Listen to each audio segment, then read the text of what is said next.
بسم الله الرحمن الرحیم د چا چې قرباني وي نو بهتر دا ده چې هغه په خپل باندې د سروې ذبح کړي. کومې زنانه دغه حصې دي نو کنه محرمه نارینه د غزینې نو په کار د چاغوم د غزې کې حاضری او ودرېږي. که په خپل باندې یو سړی سروې نشي ذبح کولای نو بیا په کار د چې په غزې کې هغه ولاړي. نو سروې څوک ذبح کوي نو چاله اجرت ورکوي په پیسو باندې په مزدوري باندې، دا هم جایز دي. خو مزدوري به د دغه قربانۍ د سرمنې د غوښې نه علاوه خپلې پیسې به نور اضافي ورکوي.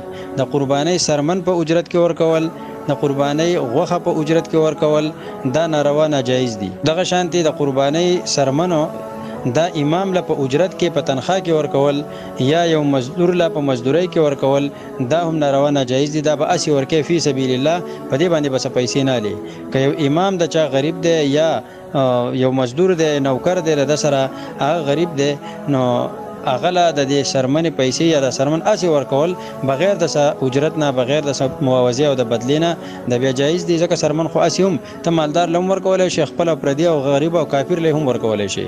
خو خبره د اجرت په اعتبار ده، د اجرت په اعتبار به دا سیزونه بل چاله ته نشي ورکولی. او کچا په اجرت کې په مزدورۍ کې غوښه یا سرمن د څاروي ورکړه نو هغه چې سو قیمت ته دغه قیمت په دا سړی بیا صدقه کوي، هله بل د ذمه هغه فارغېږي.